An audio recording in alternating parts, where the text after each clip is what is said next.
Prior to viewing this picture, I had heard nothing but sensational reception from my cinema going colleagues, while every critic and their mother were raving about its brilliance. I also unavoidably took notice of the fact that this movie's astonishing box office prowess resembles that of one of my all-time favorite horror flicks, 1999's The Blair Witch Project. But, just as I would whilst heading into the theater to see a movie that I know has abysmal reviews, when I sat down with my layered buttered popcorn, my delicious Sour Patch Kids, and crisp root beer to watch Obsession, the word expectation vanished from my vocabulary. While I'm very happy to report that all of the high praise this Curry Barker directed feature has been given is absolutely warranted. This is unequivocally, at least thus far, my favorite motion picture of the year. Much like Weapons, my favorite movie of 2025, Obsession's plot can be conveyed in about 5.5 seconds. The former revolves around an eerie case in which 17 children from the same class inexplicably run off into the night at the exact same time, while the latter focuses on a fella named Bear who makes a wish using a purchased supernatural item that his friend Nicky would fall in love with him. And I've been involved in many a conversation with a professional in which I've been reminded that one can certainly tell a complex tale, but it's important to assure that said complexity stems from a narrative foundation that can be concisely and efficiently summarized. The worst sort of movie-going experience for me personally occurs when a piece concludes in a way that convinces me that the filmmaker didn't really understand the story they were trying to tell. Obsession is the antithesis of that. Now, I have this personal, particular filmic sweet spot that creates a perfect marriage between scary and silly, whilst not going too far into either territory, in the vein of the Jordan Peele horror comedy trilogy, primarily 2019's Us, where we're given images and concepts that, in the hands of a lesser filmmaker, would result in something unintentionally campy and simply shitty. Every element at play is in service of a single, solitary, strong vision from the mind of Mr. Barker. Every line of his written dialogue is satisfyingly purposeful and always effective, while the direction is perpetually slick and subtly smart. At its core, Obsession's main theme is be careful what you wish for, and the mega and multi-talented Barker takes advantage of absolutely every creative opportunity that could possibly arise from this juicy concept. And from that foundational phrase comes much effective subtext and sub-themes. For example, the exceedingly and understandably touchy subject of consent, and towing, then creepily and trickily and nefariously stepping over that line. In this particular case, it's all very interestingly explored. There's love versus infatuation, the sometimes blurred line between love toward a human being and infatuation with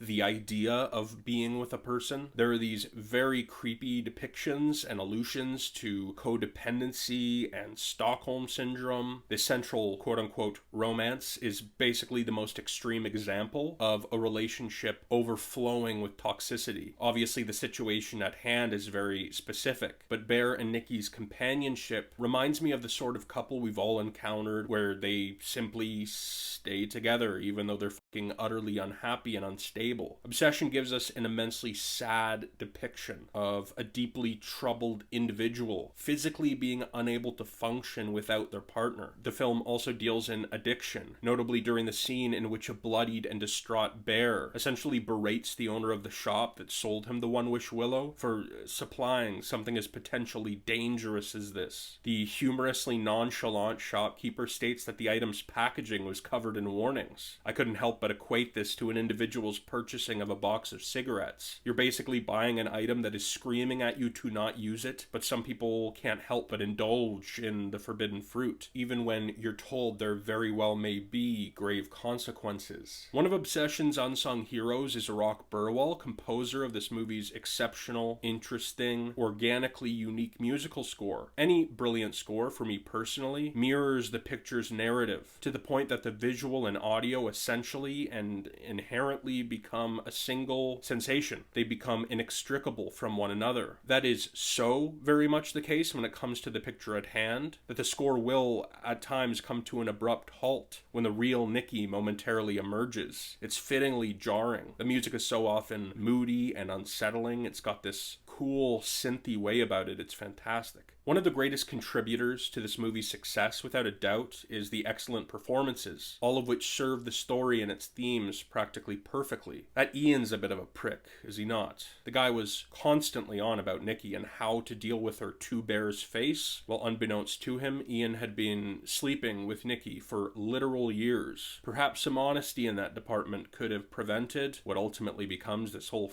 up chaotic ordeal, though frequent Barker collaborator Cooper Tomlinson does a lovely job in portraying this douche. He's real and flawed, naturalistic. Megan Lawless does a wonderful job portraying the character of Sarah Harper. She's very sweet and evidently and genuinely compassionate. It's a up, unprecedented situation, though she does technically attempt to cheat with Bear, though she certainly reaps what she sows, and then some in that department. Her shockingly brutal death is certainly emotionally effective, in clever part due to the fact that following her wildly graphic murder, a traumatized Bear opens up her now bloodied college acceptance letter, which had been well established. Though the highlights in regard to performance here are undoubtedly our pair of central players, Michael Johnston's Bear and Indy Neveretti's Nikki. Even after only viewing the picture once so far, it feels wrong to simply imagine anyone else in these roles. Both of these characters take very eventful roller coaster rides in terms of both how I feel about them and for them. Through a solid act, I felt particularly empathetic toward Bear. I'm a straight fella who's had a crush on a gal whilst not being quite sure if the feelings were mutual, and I'd end up confiding in a best pal about it for either reassurance or potential advice. It's relatable, and he initially seems to be this kind of sweet, timid dude. Even when he made his desperate wish after socially hooking up with Nikki, I mean,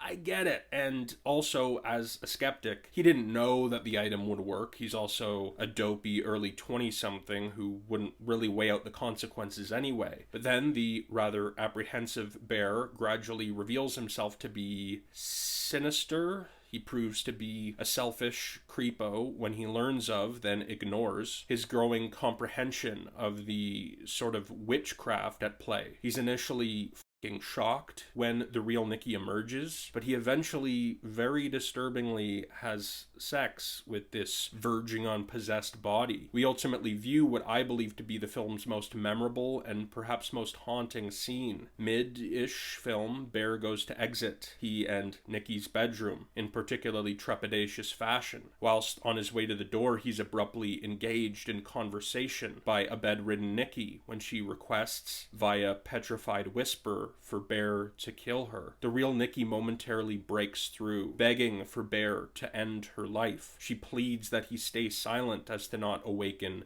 freaky Nikki. As said pleading continues, Bear slowly fades into the shadows, briefly escaping the evidently and deeply victimized Nikki, taking no accountability, choosing to quietly retain his desired prize. The character of Nikki demands a tremendously talented and versatile performer in order to make this character effective and iconic. And the revelation Indy Neveretti is exceedingly successful in doing so. For this intriguing and multi-dimensional creation to work, actor and director must be precisely on the same page creatively. These two parties must be so incredibly in sync, in large part given this being's abrupt personality / emotional switch-ups. And they evidently are. Every individual filmic component combines to make something so beautifully singular. We perfectly, in my opinion, learn only a little bit about the real Nikki. She's clearly charismatic and fun. She gives a homeless man a $20 bill, displaying a sense of generosity, while she's also exceedingly embarrassed of her old Freaky Nikki nickname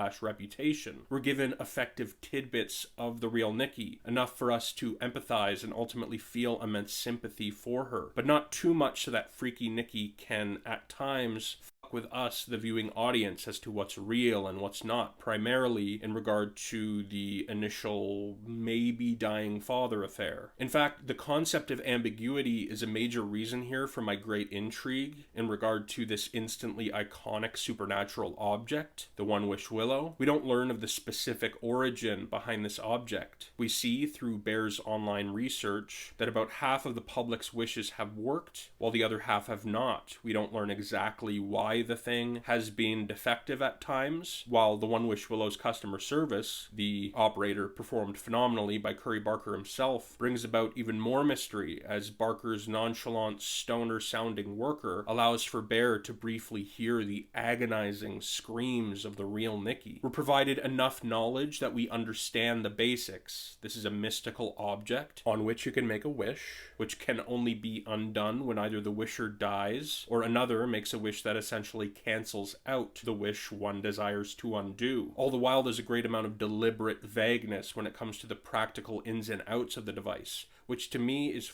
creepy. I can only speculate, but I'm sure this film would have ranked at least slightly lower than it is if we physically visited whatever location was housing Curry Barker's customer service rep. This flick hits the sweet spot excellently when it comes to the topic of effective ambiguity, which of course is extremely subjective, as is the fact that a horror movie element that has always given me shivers is when a character moves either inorganically or in a verging on stop motion fashion. Obsession gives us a taste of this general concept, as Nikki literally, physically rewinds. She also at times rapidly moves about in the shadows, which is eerie. Obsession is a phenomenal film. It's perpetually creepy. It can be brutal, deeply tragic, shocking. It can be funny. It's also incredibly intelligent and so impressively sure of what it is, technically, thematically. The direction and score combine to create this tense, unsettling, moody atmosphere, while the brilliant performances elevate the already elevated, tight, juicy screenplay. I'm talking about a screenplay.